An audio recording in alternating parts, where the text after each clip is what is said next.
Hi everyone, good morning. Today we are going to discuss the same lesson, the remaining portion of the lesson Let's March, which is written by Kailash Satyarthi. So I hope you should be with your textbook, isn't it? It is activity number 2.5. So search in your book. आपके book में आपको ये activity search करनी है ना।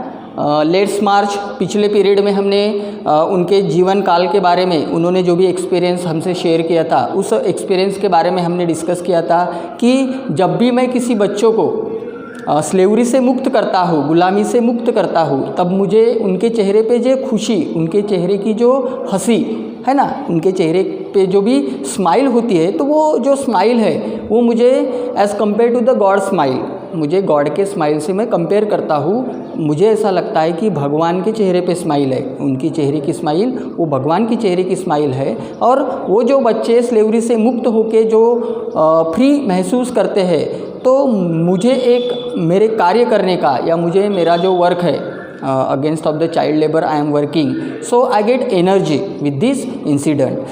Near about 83,000 children from the 144 countries he rescued. He just freed all the suffered child from the slavery, from the child labor. So that is why he just narrated here. It is inspirational or it is a motivational speech has given in the podium when Kailash Satyarthi has got a Nobel Peace Prize in 2014. 2014 में उनको जो Nobel peace prize मिला है, तो वहाँ पे दी गई ये क्या है, स्पीच है। मैंने पिछले पीरियड में भी आपको बताया, उसके पिछले पीरियड में भी आपको बताया, तो ये आपको अच्छे से करके रखनी है। जो भी एक्टिविटी है इससे रिलेटेड ऑब्जेक्टिव हो सकता है, इससे रिलेटेड कुछ एक्सरसाइज हो सकती है, इससे रिलेटेड कुछ टी डायग्राम भी हो सकती है ना, वेब डायग्राम जिसे बोलते हैं हम, बहुत सारे इन्फिनिटिव्स, बहुत सारे जीरंड, ये मैं पढ़ाते पढ़ाते आपको बता रहा हूँ। जो कि पहला जो क्वेश्चन होता है आपको वो ग्रामर बेस होता है, लेकिन वो आउट ऑफ टेक्स्ट बुक होता है ना। 4+4+2 ऐसा 10 मार्क का वो होता है। तो वहाँ पे कुछ वॉइसेस भी मैंने आपको पढ़ाए हैं, तो ये सभी की सभी चीज़ें पूरे लेसन में कवर होती है। तो आपको ध्यान से ये देखना है, ध्यान से आपको ये लर्न करना है। और एक्टिविटी जितनी आप प्रैक्टिस करोगे, जितनी प्रैक्टिस करोगे उतना आपको समझ में आएगा, ठीक है। तो मैं हिंदी में एक्सप्लेन करूँगा, इंग्लिश में भी एक्सप्लेन करूँगा, अच्छे से अच्छे आपको समझ में आए इस तरह से मैं यहाँ पे एक्सप्लेनेशन देने की कोशिश करूँगा। तो ये जो तीसरा पीरियड है हमारा, जो रिमेनिंग पोर्शन है द सेम लेसन लेट्स मार्च, तो पहले जो भी पिछले पीरियड में हमने पढ़ा है तो उसको थोड़ा सा लुक आउट कर लेते हैं, ठीक है। तो Kailash Satyarthi said to all the audience who were present at that time when Kailash Satyarthi was delivering a speech, that time he just denoting all the people, he just addressing to the people, let's come together, let's come together your mind, let's come together your hand. मुझे सभी not a single person should be left from the any corner of the world, जग के किसी भी corner का एक भी इंसान छूटना नहीं चाहिए। I want to run this movement for the welfare of the society, for the welfare of the nation and not for the nation, for all over the world. मुझे सिर्फ मेरे देश तक ही सीमित काम नहीं करना है, तो मुझे सारे वर्ल्ड के बच्चों को इससे फ्री करना है। तो इस तरह से उन्होंने नियर अबाउट 144 कंट्रीज़ में उन्होंने वर्क किया है और 83,000 से भी ज़्यादा बच्चों को स्लेवरी से या जो भी चाइल्ड लेबर जैसे एक्सप्लॉयटेशन होता है, तो उनसे फ्री करने की उन्होंने कोशिश की है।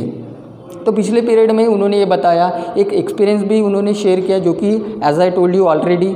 तो उसके बाद में लिंकिंग करते हुए, उसी स्पीच को लिंक करते हुए उन्होंने कहा कि my journey was from the great land of Buddha, है ना। My journey was the great land of Buddha, India is the great land of Buddha, great land of Buddha. मेरी जो जर्नी है, इस काम को मैंने जो भी शुरुआत की है, तो कहाँ से मेरी शुरुआत हो गई है, it is started from the great land of Buddha, Buddha की जो भी कर्मभूमि है, तो वहाँ से मैंने स्टार्ट की है। जो भूमि गुरु नानक की है, जो भूमि महात्मा गांधी है, तो ये सभी लोग आप परिचित हो लॉर्ड बुद्धा से भी, जिन्होंने हमें मुक्ति का मार्ग बताया, संतोष या तृप्ति कैसे होनी चाहिए या आत्मसंतुष्टता के बारे में लॉर्ड बुद्धा ने हमें बताया है। उनकी जो टीचिंग्स है, हमारे लाइब्रेरी में बहुत अच्छे अच्छे बुक्स है, तो वो आपको पढ़ना है लॉर्ड बुद्धा के बारे में अगर जानना हो तो। ये भूमि है गुरु नानक जी की, मतलब ही नेवर डिस्क्रिमिनेट और he never focused on the particular caste और पर्टिकुलर रिलीजन, है ना। वो रिलीजन कास्ट में बिलीव नहीं करते, है ना। पुअर और रिच में किसी भी तरह का उनके बोलने में या डिस्क्रिमिनेशन नहीं है। पर्टिकुलर समाज के बच्चों को ही हम शिक्षित करें, है ना, नॉलेज दे, या पर्टिकुलर समाज को हम अशिक्षित रखें या उनकी तरफ ध्यान नहीं दे, तो इस तरह की टीचिंग उनकी नहीं थी। तो उन्होंने एग्जाम्पल दिया, I have been started my journey from the land of Lord Buddha, from land of Guru Nanak, from the land of Mahatma Gandhi. You know very well, he is the father of nation, Mahatma Gandhi. So I have been started my journey on the land of Buddha, Guru Nanak and Mahatma Gandhi. India to Norway is a connect between the two centers of global peace and brotherhood. अभी जो दो देश है, India to Norway, Norway नाम का एक देश है, तो ये जो सेंटर है India to Norway, so that centre was of the global peace and brotherhood. ये जो सेंटर है दो देश के बीच में, तो उसमें हम एक सेंटर देते हैं ग्लोबल पीस, विश्व शांति और भाईचारा। ब्रदरहुड मतलब भाईचारा, और बंधुता बोलते हम, है ना, बंधुत्व इन मराठी, बंधुता, ब्रदरहुड एंड ग्लोबल पीस मतलब पूरे विश्व की शांति। तो हम एक सेंटर देते हैं, उस सेंटर को हम बोलेंगे ग्लोबल पीस एंड ब्रदरहुड, बंधुता का और विश्व के शांति का ये जो टर्निंग पॉइंट है, जिसे हम सेंटर पॉइंट बोलेंगे, तो किसके बीच में है? India to Norway is connect between, India to Norway is connect between, ये दो में एक कनेक्शन है, और वो जो टू सेंटर्स है of the global peace of brotherhood. तो विश्व के शांति के लिए, विश्व के भाईचारे के लिए जो भी हम वर्क कर रहे हैं, डिग्निटी, सेल्फ रिस्पेक्ट के लिए हम वर्क कर रहे हैं, मानवता के लिए हम वर्क कर रहे हैं, जन कल्याण के लिए, समाज कल्याण के लिए, चाइल्ड के हक के लिए, एजुकेशन के लिए, है ना, वुमन एक्सप्लॉयटेशन, वुमन एम्पावरमेंट, जो भी चीज़ें हैं, जो भी हम कर सकते हैं हमारे बेस पे, तो ये सभी की सभी चीज़ें, और ये विश्व के शांति के प्रति और विश्व के बंधुता के प्रति, ये जो दो देशों के बीच में India to Norway is connect between the two centres of global peace and brotherhood, है ना। और एनिशंट एंड मॉडर्न, जो प्राचीन संस्कृति है और आज की जो मॉडर्न संस्कृति है, I hope you are watching all this, दिख रहा है आपको? ओके, सो मॉडर्न और प्राचीन, एनिशंट एंड मॉडर्न, तो चारों डायरेक्शन से हमें लोग चाहिए, वर्ल्ड के किसी भी कॉर्नर से भी हमें कोई भी छूटना नहीं चाहिए। इस तरह का आवेदन उन्होंने, इस तरह का आह्वान लोगों को किया, है ना। सब लोग मिलके आए, सब लोग मिलके बोले, सबके दिल में जो है वो क्या करें, आपस में जो भी नॉलेज का आदान प्रदान है ये करना चाहिए।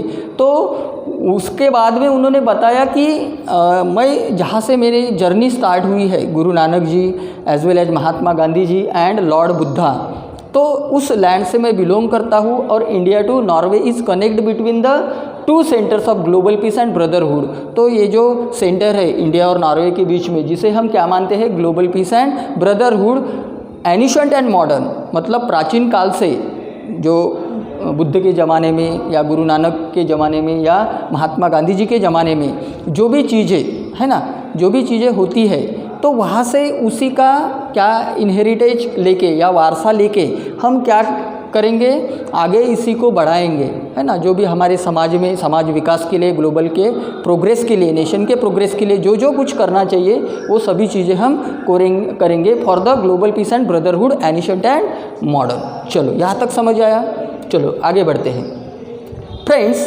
क्योंकि ये स्पीच है तो वो ऑडियंस को बोलते रहते हैं कि friends, the Nobel committee had generously, generously means उदारतेने, मराठीमध्ये आपण याला काय म्हणू शकतो किंवा काय म्हणत असतो, उदारता, जनरसली, आत्मीयतेने त्यांनी मला बोलवलं। So the Nobel committee had generously, Nobel committee ने मुझे तहे दिल से आवाहन किया या तहे दिल से मुझे बुलाया, इनवाइट किया, invited me to present a lecture respectfully. तो बहुत बार रिस्पेक्टफुली मतलब एक के बाद एक, एक के बाद एक, एक के बाद एक, तो बहुत बार मुझे ये नोबल जो कमेटी है इन्होंने मुझे यहाँ पे बुलाने की कोशिश की या बुलाया कि आप यहाँ पे आओ, जो भी आपका वर्क है वो यहाँ पे प्रस्तुत करो, आपको लोगों को मोटिवेट करना है, आपको लोगों को अपना काम बताना है ताकि लोग भी इस ऑर्गेनाइजेशन से जुड़े। तो इस तरह से बहुत बार कोशिश थी नोबल कमेटी की। Nobel committee has generously invited me for what, to giving a lecture, to motivate to the people as well as to make aware about your work. तुम्हारे काम के बारे में उनको बताने के लिए बहुत बार नोबल कमेटी ने कैलाश सत्यार्थी को बुलाया for the lecture respectfully, but the Kailash Satyarthi said that yes I am denied to the Nobel committee, I am unable to do that. लेकिन मैं उस वक्त काम की वजह से हो या किसी और वजह हो सकती है उनकी, तो I am unable to do that, I can not attend the lecture. उन्होंने बुलाने के बाद में भी मैंने कोई भी लेक्चर अटेंड नहीं किया। I was unable of that time, I am unable to do that. ये काम करने के लिए मैं उस वक्त अनेबल था, असमर्थ था, वजह बताई नहीं। देन बिकॉज, चलो ठीक है, यहाँ पे वजह भी उन्होंने बताई है, very good. I am presenting here, अभी जो मैंने काम किया, क्योंकि देखो काम करने से पहले बोलना और काम करने के बाद में बोलना, तो लोगों को एग्जाम्पल्स चाहिए, लोगों को क्वांटिटी चाहिए, क्वालिटी चाहिए, लोगों को है ना एक मतलब लाइव एग्जाम्पल चाहिए। तो उन्होंने अगर काम करने से पहले बोला होता तो उतना इफेक्टिव नहीं होता, है ना, लोग सुनते और भूल जाते। लेकिन अगर एक आधी काम आप करते हो और उसके बाद में अगर आप उस काम के बारे में बताते हो तो ये अलग ही इम्पैक्ट होता है लोगों के ऊपर। तो उन्होंने शायद यही वजह रही होंगी, तो उन्होंने बताया कि I was unable at that time to do that because Nobel committee has invited me many time for the lecture, but I denied at that time and I am unable to do that. But why they were unable at that time? Because I am presenting here now, after getting my particular aim, I am presenting here the sound of silence. The sound of silence मतलब होता है unheard plea of deprived. जो भी लोग deprived मतलब परावृत्त होते हैं, मराठीमध्ये परावृत्त होणे म्हणतो, म्हणजे एखादी गोष्ट न भेटणे किंवा एखाद्या गोष्टीपर्यंत पोहोचत नाही त्या व्यक्तीबद्दल, म्हणजे एखादी गव्हर्नमेंटची स्कीम आहे परंतु एखाद्या पर्टिक्युलर लोकांपर्यंत पोहोचत नाही, that people is called deprived people. So the sound of silence, the cry of innocence, मैं किन लोगों के लिए काम करना चाहता हूँ? द साउंड ऑफ साइलेंस, जिन लोगों की आवाज़ दबी हुई है, जिन लोगों को किसी वजह से कुछ करने के लिए डिप्राइव्ड रखा गया है, and I am working for those the cry of innocence, जो इनोसेंस है ना, उनकी कोई सुनता नहीं है, विश्व में कोई भी सुनता नहीं है, इन जैसे लोगों के लिए मैं वर्क करता हूँ. And the face of invisibility, what is mean by invisibility? Unnoticed suffering of poor, unnoticed face of invisibility मतलब अननोटिस सफरिंग ऑफ पुअर, जो लोग जिन लोगों के बारे में कोई नोटिस भी नहीं करता है ना, जिन गरीब लोगों के बारे में, जिनके बारे में कोई सोचता नहीं, जिनके बारे में कोई भी स्कीम नहीं होती और होती भी है तो उनकी तरफ पहुंचती नहीं. तो I am presenting here for what? I am delivering, I am presenting all the effort of my life to whom the sound of silence, जिनकी कोई सुनता नहीं है ना, जिनकी आवाज़ दब चुकी है. द क्राई ऑफ इनोसेंट, जो लोग जिनकी कोई सुनता नहीं है और जिनका रोना, इनोसेंस रोना जो होता है, उनको कोई मार्कआउट नहीं करता, कोई मेंशन नहीं करता, उन लोगों के लिए मैं यहाँ पे बोलने आ रहा हूँ या बोल रहा हूँ. द फेस ऑफ इनविजिबिलिटी, जिनके चेहरे कोई नोटिस नहीं करता है ना, क्योंकि हमें पता है हमारे देश में हो या प्रदेश में इस तरह की जो डिस्क्रिमिनेशन है, वो धर्म के नाम पे हो, जात के नाम पे हो, अमीरी गरीबी हो, है ना, तो एक जो वर्ग है जो ऊपर जा रहा है और एक वर्ग नीचे आ रहा है. तो उन लोगों के तरफ मैं यहाँ पे आया हूँ, उन लोगों के तरफ से मैं यहाँ पे आया हूँ और उन लोगों के बारे में मैं बोल रहा हूँ जो कि डिप्राइव्ड है, जिन लोगों के तरफ कोई ध्यान नहीं देता, उनके चेहरे अननोटिस करता है, उन लोगों के बारे में मैं यहाँ पे बोलने आया हूँ. I represent million of those children who are left behind and that is why I have kept an empty chair here as a reminder. और इस पोडियम में मैंने एक चेयर एम्प्टी रखी है, वो उन बच्चों के लिए जिन तक मैं आज तक पहुँच नहीं पाया और उनको गुलामी से मैं मुक्त नहीं कर पाया. है ना, उन्होंने बताया, बहुत ही अच्छा उदाहरण दिया है उन्होंने। आई रिप्रेजेंट मिलियंस ऑफ दो चिल्ड्रन, मतलब मैंने हजारों बच्चों को स्लेवरी से मुक्त किया, उनके चेहरे की स्माइल मैंने एक एक्सपीरियंस की। लेकिन अभी भी पूरे विश्व में मिलियंस ऑफ चिल्ड्रन क्या है, गुलामी में है। Millions of children are suffering the slavery, they are under pressure of their family, under pressure of the certain type of people, है ना। तो I represent millions of those children, यहाँ पे मैं रिप्रेजेंट करना चाहता हूँ, I represent millions of those children who are left behind, जो आज तक मैं उनके तरफ उन तक पहुँच नहीं पाया। आई लेफ्ट बिहाइंड मतलब बहुत सारे बच्चों को छुड़ाया, लेकिन मैं अकेला तो पॉसिबल नहीं हूँ, सारे के सारे बच्चों को मैं अकेला क्या नहीं कर सकता, छुड़ा नहीं सकता। तो जो भी बच्चे छूटे हैं, I left behind and that is why I have kept an empty chair here as a reminder, और उसी लिए मैंने इस पोडियम की एक चेयर क्या रखी है, खाली रखी है, एम्प्टी रखी है। किस लिए, those people, millions of those people who are left behind, who are just working a life as a slave still now, अभी भी वो एक गुलाम की ज़िंदगी जी रहे हैं। उन बच्चों के रिमाइंड के लिए मैंने ये चेयर रखी है। I have kept an empty chair for as a reminder I have kept this chair, है ना। तो बहुत बड़ी बात उन्होंने इस टेक्स्ट के द्वारा हम तक पहुंचाने की कोशिश की है।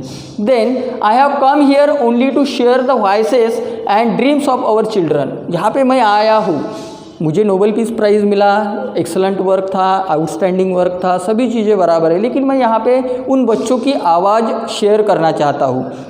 आई want to come here, I have come here only to share the voices and dreams of our children, मेरे बच्चों के सपने, मेरे बच्चों का आवाज़ मैं आप तक पहुंचाने के लिए आया हूँ, आप तक शेयर करने के लिए आया हूँ। I have shared, I want to share the voices of my children, I want to share the all dreams of my children, है ना। मेरे बच्चों का सपना मैं यहाँ पे शेयर करने आया हूँ। मेरे बच्चों का, जो भी बच्चे हैं विश्व में, जितने भी बच्चे हैं वो मेरे बच्चे हैं, इस तरह का वो उस पोडियम में अपने स्पीच में बोलते हैं कि I have come here only to share the voices of my child, voices of my children and the dreams of all children because they are all our children। और सभी ऑडियंस के तरफ गेस्चर करते हुए, मतलब एक कटाक्ष सभी की ओर देते हुए बोला है, gesture to everyone in the audience, जो भी जितने भी लोग वहाँ पे प्रेजेंट थे। तो गेस्चर मतलब क्या करना, सभी की तरफ देखते हुए उन्होंने बोला कि I want to share the voices of my children, I want to share the dreams of my children। Why? Because they are all our children। ये बच्चे, सभी के सभी बच्चे क्या है, मेरे हैं, विश्व के सभी बच्चे मेरे हैं। और ऐसा कहते ही ऑडियंस जो भी बैठ के थी वो निशब्द थी, साइलेंस था वहाँ पे, पिन ड्रॉप साइलेंस। तो उन्होंने एक सभी की और सभी चेहरे की तरफ एक बार उन्होंने देखा, कैलाश सत्यार्थी ने थोड़े देर 2 सेकंड के लिए, 5 सेकंड के लिए वो रुके होंगे और उन्होंने सबके चेहरे देखे। Because they are all our children and gesture to everyone in the audience, और सभी ऑडियंस की तरफ एक बार उन्होंने देखा। I have looked into their frightened and exhausted eyes, I have looked into their frightened and exhausted eyes, मैंने देखे हैं, बहुत बार देखे हैं, million of child I have seen, है ना, उनके मैंने चेहरे देखे हैं, थके हुए चेहरे, डरे हुए चेहरे, exhausted eyes, exhausted frightened faces I have seen before, इसके पहले मैंने देखे हैं। Exhausted faces I have scene, I have looked into their frightened and exhausted eyes, थके हुए चेहरे, थके हुए आँखें, है ना, hungry child I have seen in my life, so I have looked into their frightened and exhausted eyes, I have held their injured body and felt their broken spirits, so I have held their injured bodies, मैंने उनके जख्मी शरीर अपने हाथ में उठाए हैं। बहुत ही इमोशनल स्पीच उन्होंने देने की यहाँ पे दी है, जो कि एक्चुअल में उनके साथ में खुद का एक लाइव एक्सपीरियंस है, वो उस ऑडियंस से शेयर कर रहे हैं और इस टेक्स्ट के माध्यम से आप तक शेयर कर रहे हैं। और वो बोलते हैं कि I have held their injured bodies, मैं उस गुलाम बच्चों के शरीर पे जो इंजरी थी, है ना, जख्म थे, है ना। बहुत ही हम देखते हैं हमारे समाज में कि छोटे बच्चों से काम करवा लेते हैं, उनको मारते हैं, उनके शरीर में जख्मी शरीर को मैंने अपने हाथ में पकड़ा है।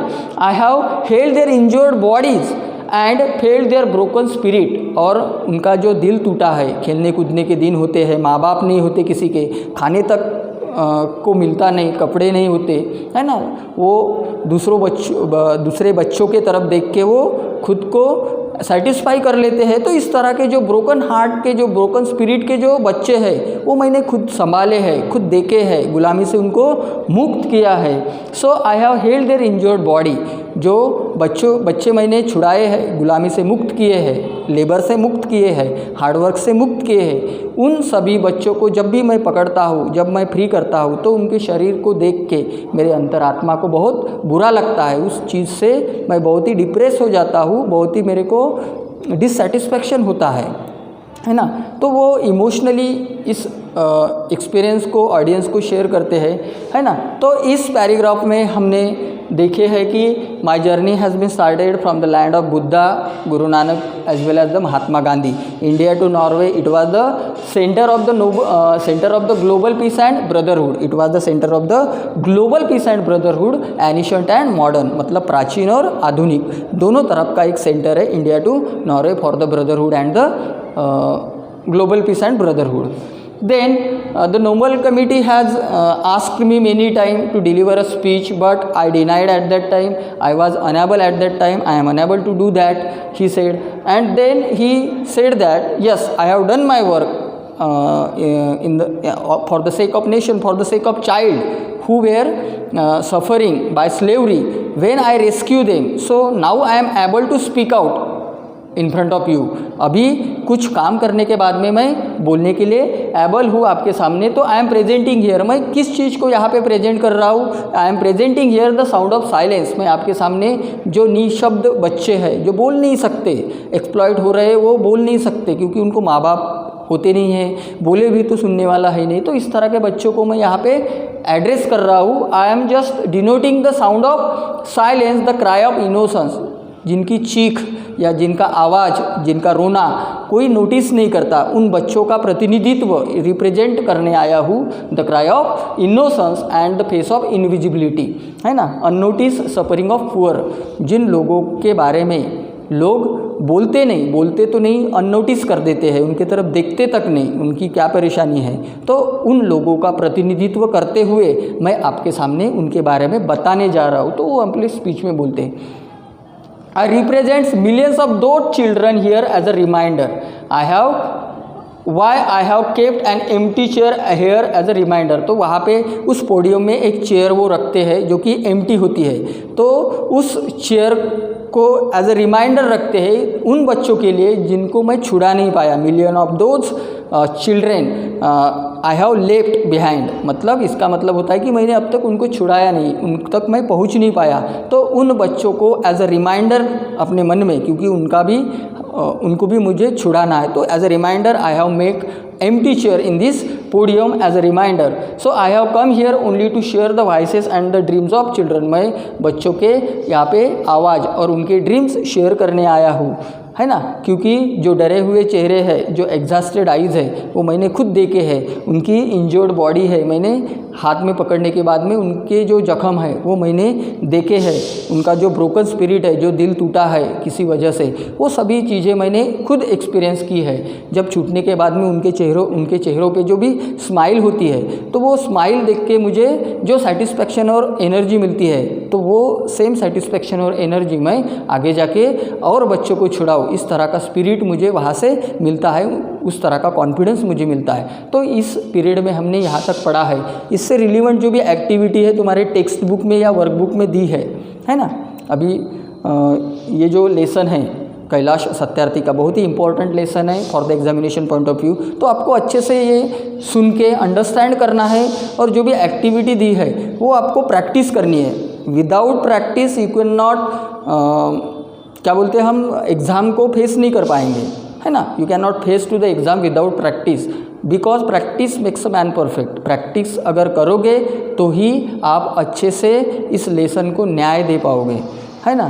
तो आपको क्या करना है, इसको 1-2 बार सुनना है, सुनने के बाद में आपको प्रैक्टिस भी करनी है। जो क्वेश्चन आंसर है उसको लिखना है, ग्रामेटिकल पोर्शन है, नहीं समझा तो मेरे पर्सनल व्हाट्सएप पे आप वो चीज़ डाल दो तुम्हारे वर्कबुक की, या मुझे पर्सनली कॉल भी कर सकते हो, ठीक है। तो इस तरह का लेसन है जो मैंने बहुत ही सिंपल से वर्ड में आपको समझाने की कोशिश की है। Next portion with the same lesson we will start in the next period. We will learn in the next period. Till then, thank you very much.